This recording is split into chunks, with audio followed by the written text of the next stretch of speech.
នេះពូមីងលោកយាយលោកតាបងប្អូនទាំងអស់គ្នា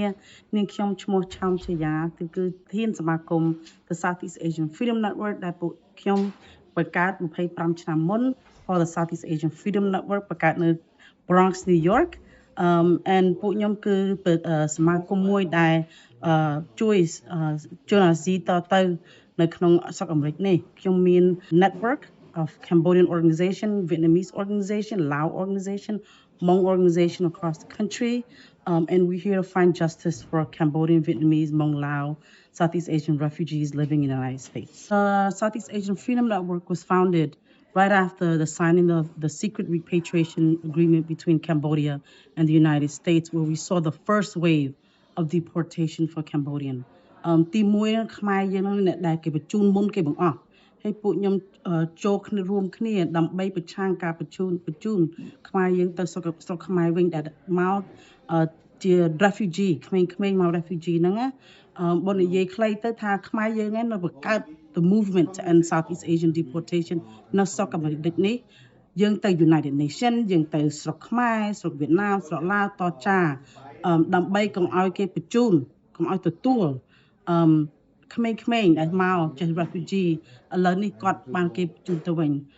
បើនិយាយខ្លីទៅគឺខ្មែរយើងនឹងឯងគឺអ្នកបង្កើតគឺនាងខ្ញុំនឹងឯងដែលអ្នកបង្កើតមុនគេបង្អស់ strategy ឲ្យហៅម៉ុងហៅលាវហៅវៀតណាមទាំងអស់ឲ្យជួយយើងទាំងអស់គ្នាហើយខ្មែរយើងគេអ្នកបញ្ជូនមុនគេបង្អស់ពីព្រោះខ្មែរយើងបានឈ្នះនៅក្នុង Supreme Court ដែល constitutional right to fight for people to release out of jail. So that's a little bit of the history of Southeast Asian anti-deportation organizing work in this country. ការបែកបាក់គ្នាហ្នឹងគឺឈឺចាប់មួយជីវិតនិយាយទៅ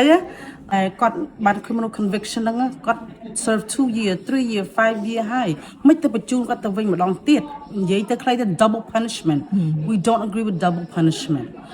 And we believe in second chances for our people. ហើយអ្នកដែលជាប់ហ្នឹងការពិតគាត់ក្មេងមកក្មេងៗទេពូមីដឹងហើយកាលហ្នឹង1985អីយើងមិនដឹងអីណាយើងទៅជួបគ្នានៅខាងនោះជួបគ្នានៅចូលកែងចូលអីចឹងអាហ្នឹងគឺការស្រឡាញ់របស់គ្នាខ្មែរយើងសង្គម refugee យើងហ្នឹងណាហើយប៉ូលីសហ្នឹងវាមកចាប់ពួកយើងដែរបើនិយាយទៅយើងគួរតែអាណិតគួរតែស្រឡាញ់ហើយគឺជួយស្រួលសង្គមយើងចឹងយ៉ាគាត់ធ្វើខុសមែនប៉ុន្តែគាត់បាន serve her their time already ហើយអ្វីបានជាជំរុញឲ្យបងធ្វើការងារហ្នឹងនាងខ្ញុំមានគ្រួសារមានការស្រឡាញ់សង្គមសមាគមយើងដឹងហើយថា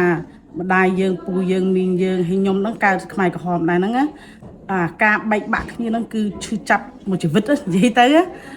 ហើយគឺការ separate ហើយ deport ហ្នឹងគឺបង្កើតមានការហ្នឹងម្ដងទៀតពីព្រោះខ្ញុំស្រឡាញ់ខ្មែរពីព្រោះខ្ញុំស្រឡាញ់សមាគមស្រឡាញ់ម៉ាក់ប៉ាស្រឡាញ់សង្គមយើងទាំងអស់ហ្នឹងណាយើងត្រូវតែប្រឆាំងកុំឲ្យយើងហ្នឹងមានការ separation តទៅមុខទៀតហើយអ្វីបងជាបងចង់ការពារពួកគាត់គណៈពេលដែលពួកគាត់ប្រព្រឹត្តមិនល្អជាពិសេសមានសម្លាប់មានធ្វើអីមិនល្អសម្រាប់ប្រជាជនអាមេរិកបើនិយាយខ្លីទៅគឺគេ serve time ហើយគេពួកដែលគាត់បាន criminal conviction ហ្នឹងគាត់ serve 2 year 3 year 5 year ហើយមិនទៅបញ្ជូនគាត់ទៅវិញម្ដងទៀតនិយាយទៅខ្លីទៅ double punishment. We don't agree with double punishment. And we believe in second chances for our people. ហើយអ្នកដែលជាប់ហ្នឹងការពិតគាត់ក្មេងមកក្មេងៗទេពូមីដឹងហើយកាលហ្នឹង1985អីយើងមិនដឹងអីណាយើងទៅជួបគ្នានៅខាងនោះជួបគ្នានៅចូលកែងចូលអីចឹងអាហ្នឹងគឺការស្រឡាញ់របស់គ្នាខ្មែរយើងសង្គម refugee យើងហ្នឹងណាហើយប៉ូលីសហ្នឹងវាមកចាប់ពួកយើងដែរបើនិយាយទៅយើងគួរតែអាណិតគួរតែស្រឡាញ់ហើយគឺជួយស្រួលសង្គមយើងចឹងយ៉ាគាត់ធ្វើខុសមែនប៉ុន្តែគាត់បាន serve her their time already. So it is double punishment and we don't believe in that and deportation is a life sentence. So ខ្មែរយើងបើនិយាយទៅប្រឆាំងក្នុងសង្គមផងក្នុង legal ផងក្នុងរដ្ឋផង international national and so ការរស់នៅការជីវិតរបស់យើងគឺក្រយើងនៅក្នុងកន្លែងក្រមានប៉ូលីសច្រើនវាមកតាក់ទងឲ្យប៉ូលីសហ៎ But my goal the organization goal is to make sure that our people have a pathway back to their families here ពីព្រោះរដ្ឋយើងអត់មានការចរចាគ្នាហើយគេមិនអាចបញ្ជូនទៅទេកាលហ្នឹង2001ហ្នឹងឯង គេបញ្ជូនយើងទៅ detention center ហើយគេដាក់យើងនៅមួយជីវិត wow ពួកខ្ញុំបានចរចានិយាយជាមួយពីរដ្ឋាភិបាលស្រុកខ្មែរដែរហើយខ្ញុំដឹងថាពួកគាត់ក៏មិនចង់ទទួលដែរដោយពួកឡាវពួកវៀតណាមក៏ចឹងដែរណាគាត់មិនចង់ទទួលទេប៉ុន្តែយើងដឹងថារដ្ឋាភិបាលស្រុកអាមេរិកនេះគឺការៀម cut visa tariff everything ពីព្រោះគេចង់បញ្ជូនទោះគាត់ជុំដូចជាបងនិយាយមកគាត់តិចតួចអីគេមានទាំងអស់តាំងពីឆ្លោះគ្នាវាយគ្នា sign check ល្អលោកកញ្ចក់ឡានអីហ្នឹង everything បងនិយាយទៅបើយើងនៅកន្លែងណាដែលបលិសមានបលិសច្រើនអញ្ចឹងដូចកន្លែងក្រធម្មតានៅស្រុកនេះគឺយើងនឹងតាក់ទងជាមួយច្បាប់ហ្នឹងគឺសាលារៀន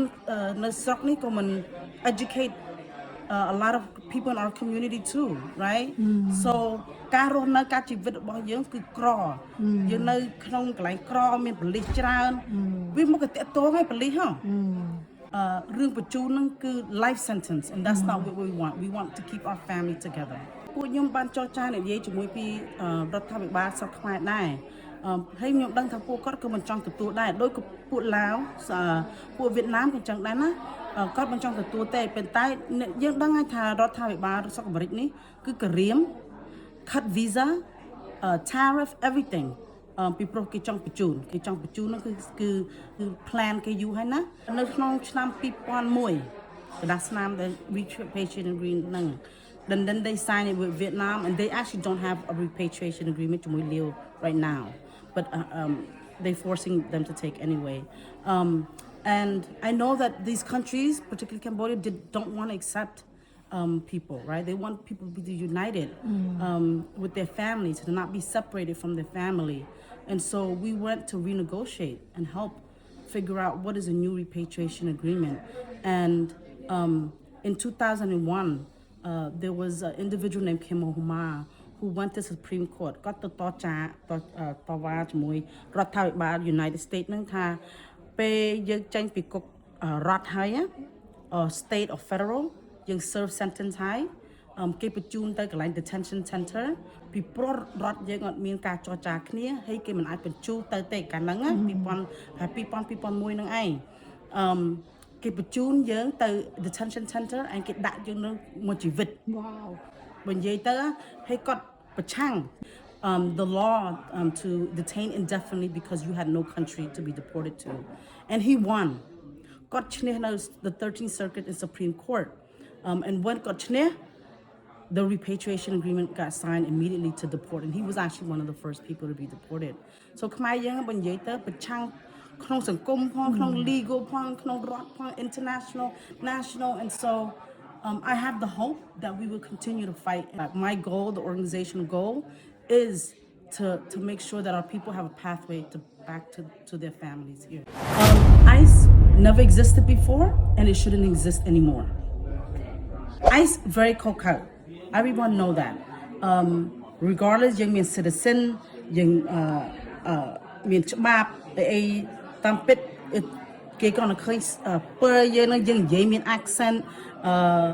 ដូចវាអត់មានច្បាប់បដ ாய் និយាយទៅហើយខ្ញុំគិតទៅថាខ្មែរយើងនឹងបាន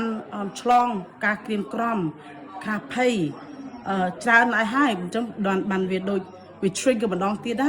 បើនិយាយទៅខ្ញុំឮពេលពាក្យម៉ាក់ខ្ញុំហើយប៉ាខ្ញុំគេនិយាយថាពួកវាដើររួមមនុស្សអីចឹងយើងលាក់ផងពួនផងអាហ្នឹងដូចយើងរស់នៅអញ្ចឹងឯងលើនេះand ICE មុននឹងវាមិនដែលបង្កើតទេវាយើងអាចបិទវាបានយើងអាចបញ្ឈប់ ICE ហ្នឹងfor the future យើងមិនត្រូវការ organization like that to scare our community we deserve safety we love our people in our community and ICE is not there to do that okay what is your last word to the audience who listening to you I want all of us to keep each other safe to keep each other informed to keep each other educated and protect each other one thing I've learned is that we keep us safe. Not even the police, not all the lawyers can keep us safe, but we have to plan with our family, with our community, because we keep us safe. Nice, thank you.